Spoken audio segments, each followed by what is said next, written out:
Fala galera, Força Máxima, aqui é a professora Paula Black e hoje nós vamos estudar o capítulo 3 da sua apostila de redação. Esse capítulo ele vai falar sobre os gêneros e a tipologia textual. Acompanha aí comigo a distinção entre tipologia e gênero. Coloco logo de imediato nessa aula para que a gente já consiga perceber a distinção, tá? Então, primeiro, a tipologia textual são as classificações recebidas pelos textos a partir das suas regras, das suas características gerais, das regras gramaticais. Então, quais são as tipologias textuais? Elas são limitadas. Tem a narração, a descrição, a dissertação, a injunção.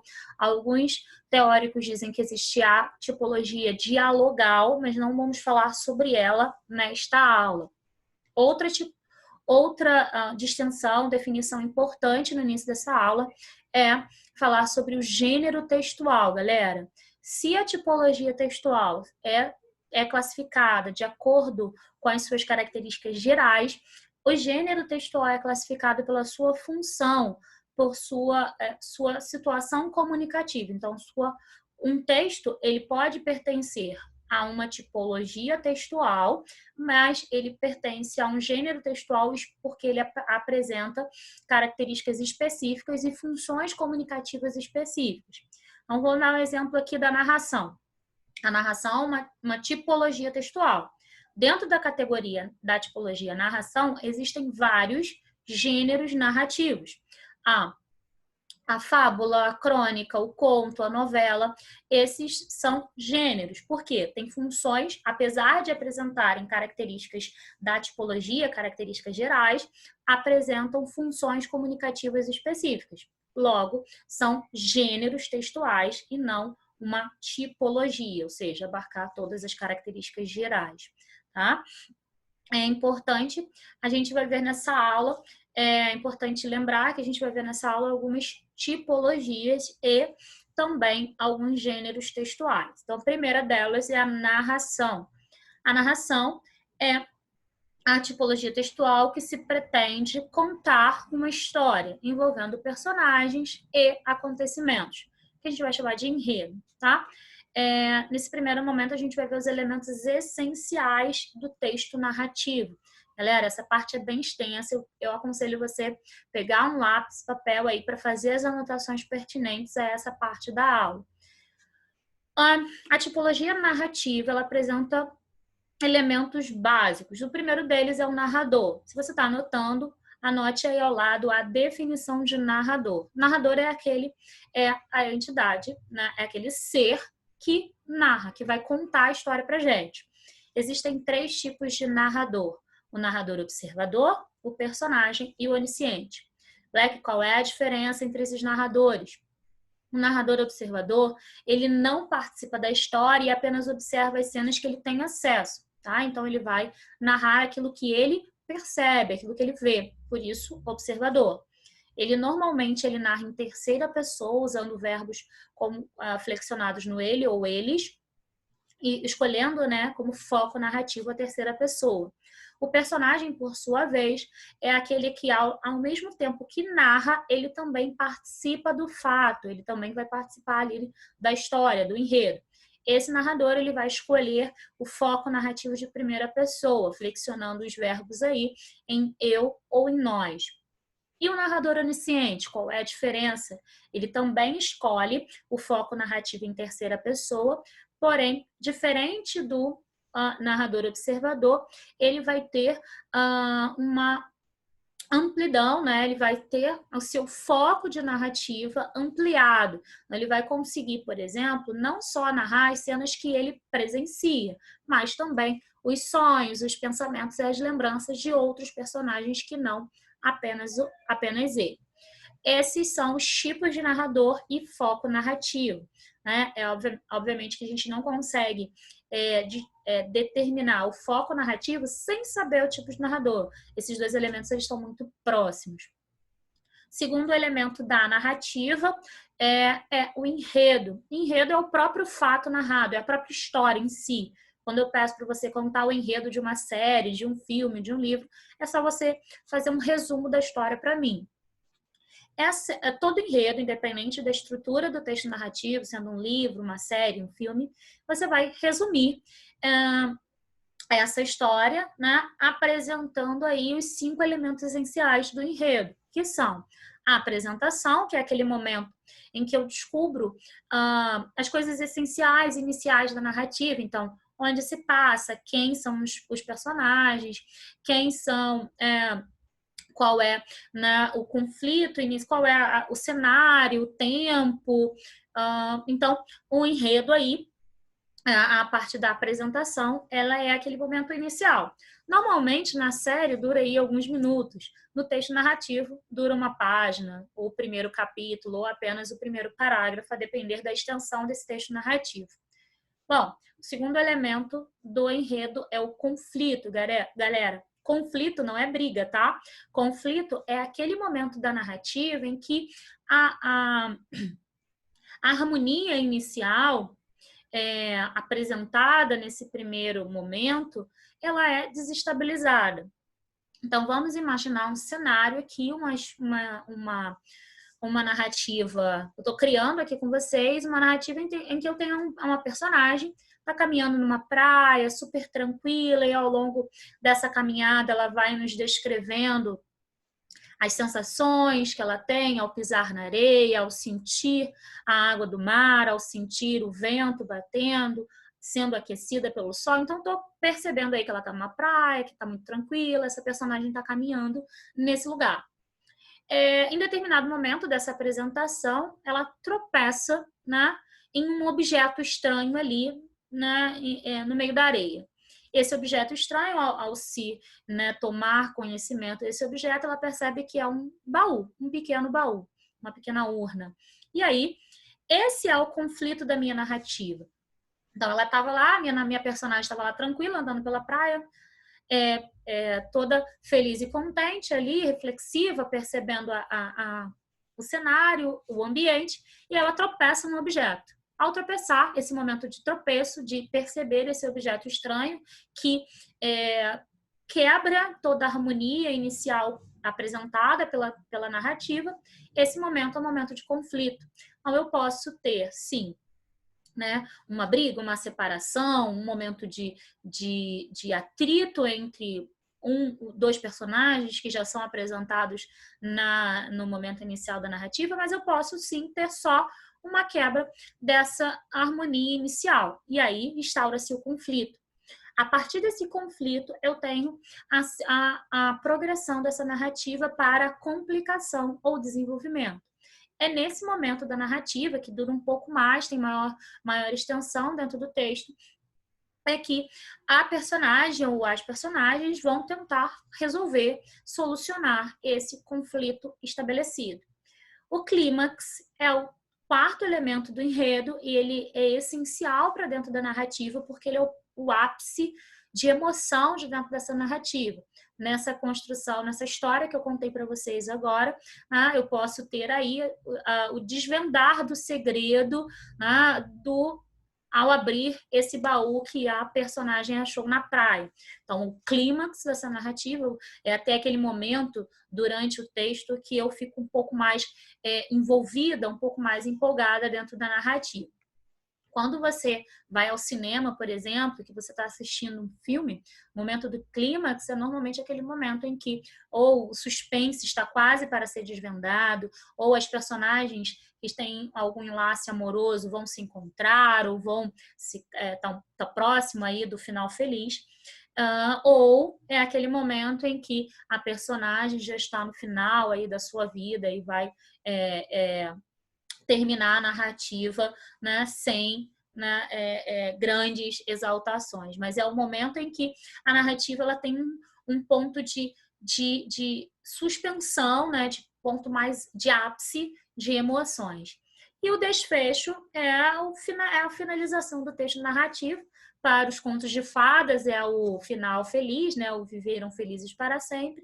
Mas as narrativas modernas têm, principalmente as narrativas cinematográficas, têm deixado aí os finais em aberto. Eu acho que você já deve ter assistido um filme, que você assistiu o filme super empolgado, envolvido, e ao final você ficou, não entendi nada desse final. Por que que não tem, morreu, não morreu, ficou, o personagem casou, não casou, a gente não sabe, fica uma narrativa em desfecho em aberto. Isso é muito comum nas narrativas cinematográficas, mas a gente também consegue, né, ler alguns livros e tentar aquele em que o narrador, né, consegue perceber que a gente ficou um pouco perdido, não é proposital, ou melhor, às vezes é proposital. O narrador, ele constrói uma narrativa que deixa um final em aberto para a reflexão do próprio leitor. Então, os 3 primeiros elementos da narrativa: narrador, o desdobramento do narrador, né, o foco narrativo, e o enredo. O próximo elemento é personagem. Personagem é o ser, tá? Eu falo aqui ser e não pessoa, porque eu posso ter narrativas em que os personagens não sejam necessariamente pessoas. O ser que vai vivenciar os fatos narrados. Tá? Então, os fatos que serão contados dentro do enredo são vivenciados pelo narrador. Existem 3 classificações de narrador: o protagonista, o antagonista e o coadjuvante. O protagonista é aquele personagem principal, toda a narrativa, né, gira em torno dele. O antagonista, costumou-se aproximar o antagonista ao vilão do texto narrativo, mas não é verdade. O antagonista nada mais é do que aquele personagem que tem um comportamento contrário ao personagem principal. Então, imaginemos aqui que nossa narrativa tem como personagem principal uma pessoa que faça maldade, um bandido. E aí, o antagonista, a narrativa gira em torno desse personagem, né? Que vai fazer as maldades, vai cometer os crimes. Imaginemos aí uma ficção policial, uma narrativa policial. O antagonista vai ser provavelmente aquele que tem um comportamento contrário, que vai tentar deter esse protagonista. Então, um policial, um detetive, um investigador. Então, percebam que ele não é o centro da narrativa, então por isso ele é classificado como antagonista. E o personagem coadjuvante, que são os personagens secundários. Você conhece aí na rede televisiva, né, na narrativa cinematográfica, como o figurante, que passa pela narrativa, mas não influencia em nada o desenvolver, né, o desenrolar do texto, da narrativa, nem do protagonista, nem do antagonista. O outro elemento pertinente aí ao texto narrativo é o tempo. Existem 2 tipos de tempo, o cronológico e o psicológico, independente da sua classificação. Tempo é a durabilidade do texto narrativo. Existem textos narrativos que a gente lê e percebe que passaram-se apenas alguns minutos. Ou textos narrativos que perpassam vários anos, milênios, gerações, enfim. Então, eu tenho, quando eu consigo mensurar essa durabilidade, eu tenho o tempo cronológico. Cronológico de Cronos, do titã do tempo, né? Então, há marcações linguísticas, inclusive, dentro do texto narrativo, que vão me demarcar essa passagem de tempo. Então, no ano seguinte, na manhã seguinte, 3, 4 anos depois, algum tempo depois, então pode ser um tanto quanto preciso, como 3 anos depois, ou uma imprecisão, mas mesmo assim, marcando uma passagem de tempo cronológica, como algum tempo depois. E o tempo psicológico é aquele que vai perdurar na suspensão da narrativa. Então, vamos exemplificar aqui. Imaginem que eu tenho uma personagem que está no seu quarto, mexendo no seu celular, já no final do dia, cansada, e ela pega no sono. Até esse momento da narrativa, eu tenho tempo cronológico, ela está ali dentro do tempo real, do tempo que pode ser mensurado, medido. Depois disso, a partir do momento que ela pega no sono, que ela vai sonhar com a Disney, com uma viagem, com um passeio, esse tempo ele não pode ser mensurado. Logo, ela está, né, num tempo psicológico. É uma suspensão do tempo real da narrativa, e aí esse tempo ele vai ser chamado de psicológico. Assim como o tempo, eu também tenho um espaço psicológico. O espaço é onde se passa a narrativa. E aí vai ter o mesmo caminho, né? Então, se a personagem está no sonho, na lembrança, esse espaço é o espaço da lembrança, do sonho, do flashback, eu tenho espaço psicológico. Mas, se a narrativa, né, tem aí como o espaço real ou físico uma vila, uma floresta, um cortiço, uma cidade, uma casa, eu tenho espaço físico e real. Eu trouxe uma parte de uma crônica. Essa crônica, ela inclusive já foi parte de uma questão de prova, de vestibular e de concurso militar. Desculpem-me, mas não dá para fazer uma crônicazinha divertida hoje. Simplesmente não dá. Não tem como disfarçar esta típica manhã de segunda-feira. A começar pela luz acesa da sala que esqueci ontem à noite. 6 recados para serem respondidos na secretária eletrônica. Recados chatos. Contas para pagar que venceram ontem. Estou nervoso, estou cansado. Essa crônica, mesmo sendo bem curtinha, a gente consegue perceber alguns elementos da narrativa.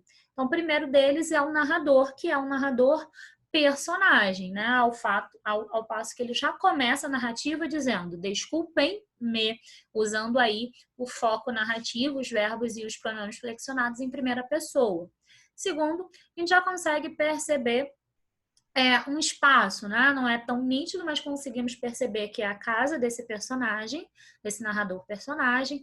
Conseguimos perceber o tempo, né? Que é um tempo cronológico. Ele diz que é uma manhã de segunda-feira e vai fazer uma reflexão sobre as contas que venceram ontem, a luz acesa que deixou acesa ontem. Então, conseguimos ver marcas linguísticas que me evidenciam esse tempo também cronológico. E quais são os gêneros narrativos? Se tem no início dessa aula, tá, galera? Mas posso repetir. Fábula, conto, romance, crônica, novela. Esses textos, eles são narrativos, que se propõem, aí são gêneros narrativos, que se propõem a contar, a narrar uma história. Somente citei alguns, seu livro traz mais outros no final do mesmo capítulo, tá? A segunda tipologia é a descrição. Qual é a intenção de qualquer texto descritivo? Fazer com que o leitor crie uma fotografia mental, galera.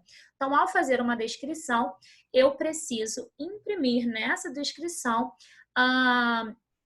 detalhes que façam com quem esteja ouvindo essa descrição ou lendo essa descrição consiga criar uma imagem mental. Essa descrição ela pode ocorrer de duas formas, da forma objetiva e da forma subjetiva. Qual é a diferença? A forma objetiva é feita de maneira imparcial, focando apenas nos detalhes físicos, objetivos, denotativos do ser ou objeto descrito. Então, ao descrever uma cadeira, como uma cadeira de metal, pintada de preta, com o assento, encosto acolchoados, ao fazer isso, você imprime no leitor ouvinte a imagem mental. E é um foco imparcial, estou descrevendo fisicamente aquele objeto. Subjetivamente, ao descrever uma cadeira, por exemplo, como confortável ou desconfortável, eu estou aí transmitindo para esse objeto um foco subjetivo, a minha relação com esse objeto. E isso é feito, assim você está fazendo uma descrição subjetiva. Então, é preciso que você se atente. A descrição objetiva, ela é imparcial, ela é denotativa, real.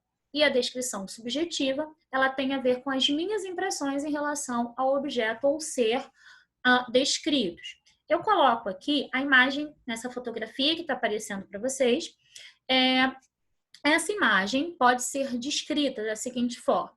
Eu posso dizer, por exemplo, é uma mulher negra, jovem, que tem os seus cabelos trançados, os cabelos são alourados, com a raiz escura, ela tem uma sobrancelha bem marcada, os olhos escuros, de tonalidade escura, os lábios grossos, está usando um brinco, né, bem pequeno, discreto.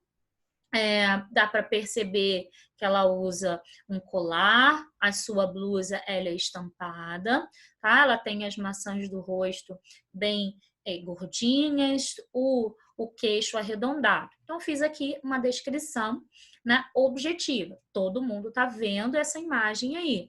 Ela está em primeiro plano, também é interessante falar isso, e que ao fundo há uma espécie, a parede é azulada, e também é uma espécie de planta ali atrás, né, com as folhas mais verde claras e verdes escuros, né? E aí, essa é uma descrição objetiva. Você está vendo aí junto comigo essa mulher negra, jovem, né, desse jeito que eu descrevi. No entanto, ao falar que ela está tranquila ou serena, ela tem um olhar calmo, isso é a impressão que eu tenho em relação a esse ser descrito. Então, eu posso... alguém pode dizer, essa mulher ela tem um olhar dissimulado, como Machado de Assis descreveu Catu, por exemplo. Ao fazer isso, é uma impressão particular do narrador, do observador em relação ao ser observado, descrito. Então, eu tenho uma descrição subjetiva. Quais são os gêneros descritivos, então? Quando você, né, acessa aí o seu aplicativo de pedir delivery, né, você tem uma coisa chamada cardápio, que vai descrever, né, o produto que você vai comprar, que você vai pedir. Então, a pizza. Aí a pizza vem com molho assim, com um tipo de queijo, com calabresa, azeitona, tomate. Está descrevendo, certo? Para você ter uma ideia do que você está pedindo. Logo, o cardápio é um texto que faz parte do gênero descritivo. O guia de viagens também é um gênero descritivo, ok? A dissertação, que é o texto que você estuda para né, construir o concurso, né, os concursos civis, vestibulares e militares, tem como texto base a dissertação, que nada mais é do que aquele texto no qual você vai discorrer sobre um assunto, apresentando aí um ponto de vista. Existem dois tipos de dissertação: a expositiva, na qual você apenas expõe o assunto, sem imprimir, né, sobre esse assunto nenhum ponto de vista, e a dissertação argumentativa, que é aquela que você faz no concurso, na sua prova, no seu simulado. Esse tipo de dissertação apresenta, aí sim, uma tese, um ponto de vista, que vai ter como principal intenção a adesão do leitor àquele posicionamento. Então, você vai ter que estar tentando convencer o leitor sobre determinado ponto de vista. Então, coloquei também aqui um exemplo de texto dissertativo, especificamente argumentativo. Eu não te disse o tema, nem qual é a opinião, mas você já vai conseguir perceber logo na leitura que esse texto, ele se posiciona em relação a um assunto. A prevenção à criminalidade está diretamente associada à existência de políticas sociais básicas, e não à repressão, pois não é a severidade da pena que previne a criminalidade, mas sim a certeza de sua aplicação e sua capacidade de inclusão social. Mesmo sem ter o texto na íntegra, né, eu tirei o trecho de um texto, você sabe que esse texto ele defende uma opinião sobre a redução da maioridade penal. E só por esse trechinho a gente já consegue perceber que esse autor ele é contrário à redução, pois ele acredita que é preciso que hajam políticas sociais básicas de inclusão do indivíduo, e não as penas mais severas. Bom, o texto dissertativo argumentativo, ele será tratado ao longo de todas as aulas de redação, não só aqui as aulas gravadas, mas também as aulas ao vivo. Então, é interessante que você acompanhe as próximas aulas para que você fique mais ligado na construção, na estrutura, na linguagem, cada um dos elementos que compõem esse texto. Bom, vamos lá. Então, quais são os textos dissertativos, sejam expositivos ou argumentativos? Então, a resenha, o editorial, o texto, a carta argumentativa, o artigo de opinião, a tese, a conclusão, o trabalho de conclusão de curso. Esses textos são dissertativos, ora expositivos, meramente expositivos, ora também argumentativos.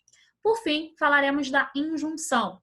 A injunção, o texto, a tipologia injuntiva tem como principal objetivo construir um texto que vai ser colocado de forma que o leitor siga determinados procedimentos, um passo a passo, para chegar a determinado fim.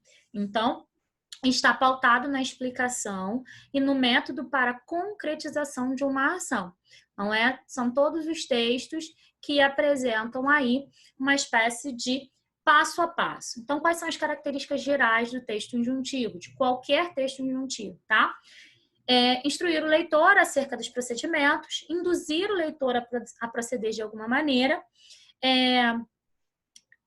utilização de linguagem simples e objetiva, predomina-se os verbos no imperativo, na sua maioria das vezes, mas pode acontecer também aparecer verbos no infinitivo e no presente do indicativo com a intenção de ordem, tá?